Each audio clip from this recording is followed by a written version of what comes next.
Today on The Right to Reason, I am going to teach you how to avoid losing an argument, and even more importantly, how to avoid bad thinking unreasonably. The topic today is logical fallacies.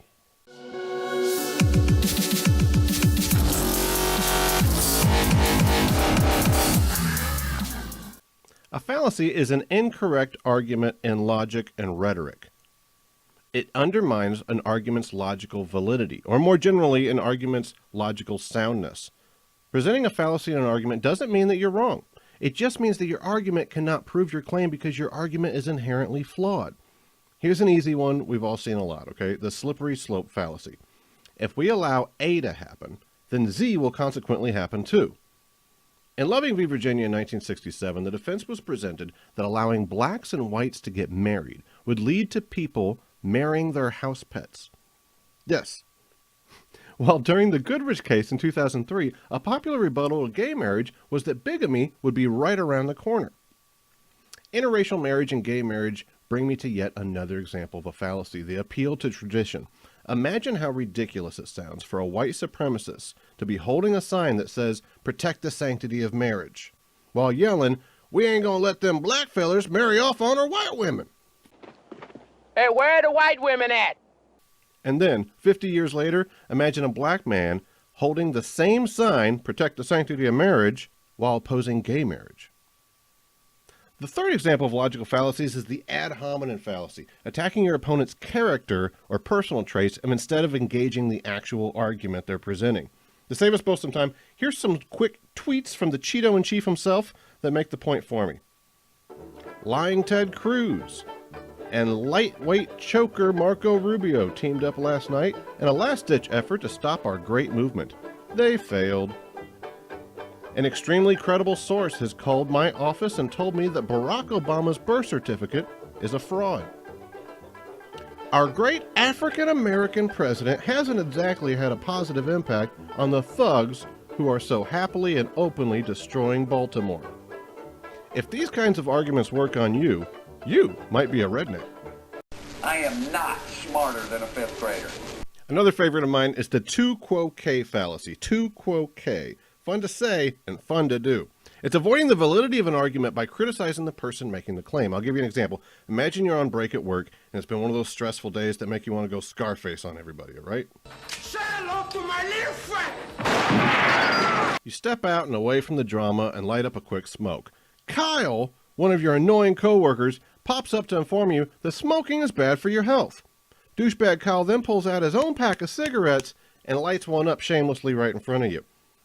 After you put your cigarette out in Kyle's eye, you might want to consider that his hypocrisy didn't actually invalidate his claim. While yes, he is frustrating, his claim that smoking is bad for your health has nothing to do with the fact that he himself smokes as well. Another fun one you'll hear repeatedly in the religious community is the no true Scotsman fallacy. This fallacy originated from kind of a cool story. All right, couple of guys in a bar betting on two drunks in a drinking game. All right, one of the contestants is Irish, the other guy's Scottish. So they're sitting there slamming them back, and some dude yells from the back of the bar that he'll bet 20 pounds that the Scot will outdrink the Irishman. He says no Irishman is going to drink a Scotsman under the table.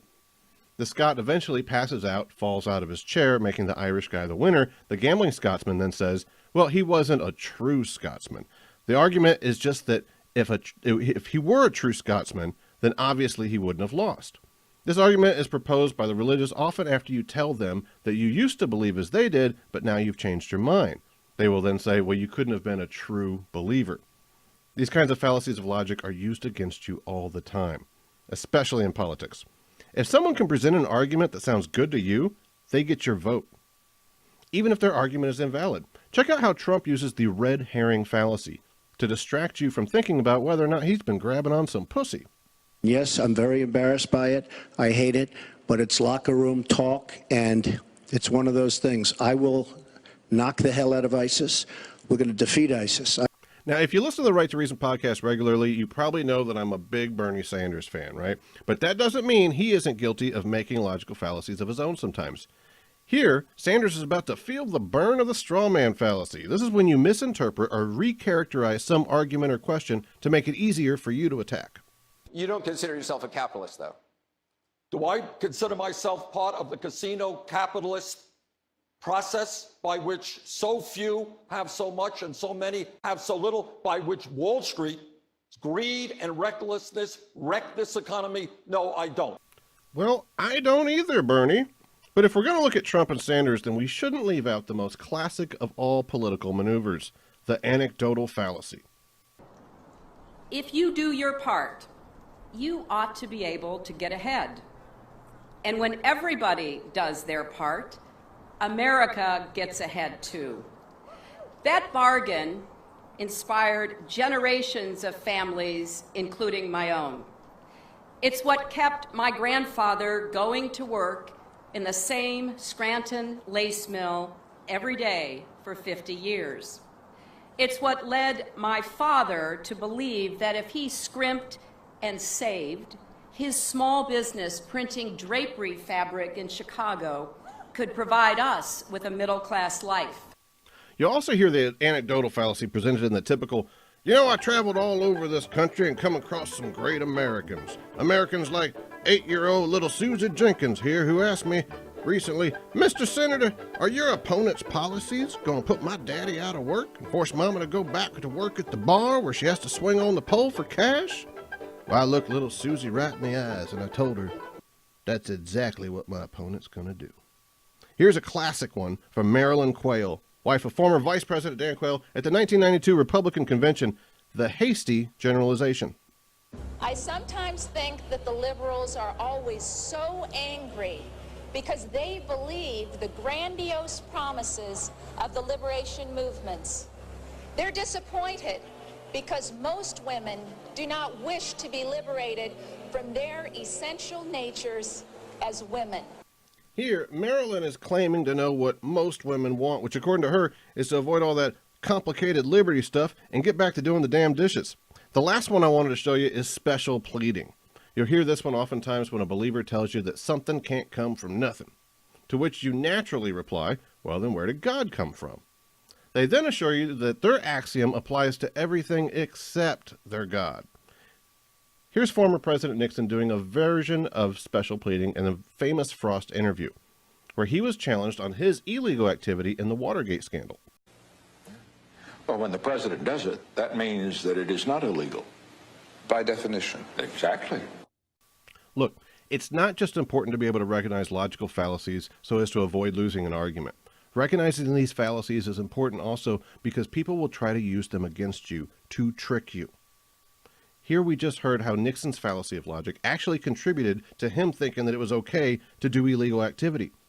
If people base their morals or worldviews on fallacious concepts, they end up hurting themselves and others around them. I'm often asked by believers, why do you care what I believe in? The answer is that your beliefs do not live in a vacuum. They affect everyone else as well. So always strive to exercise your right to criticize invalid arguments, the right of skepticism, and your right to reason.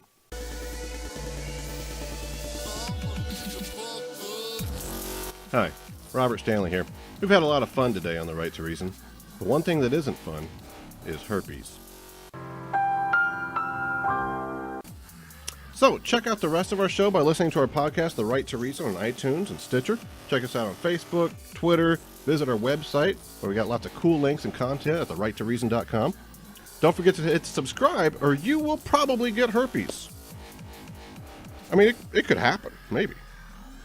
Probably not. It probably, I don't know. Maybe, I don't know.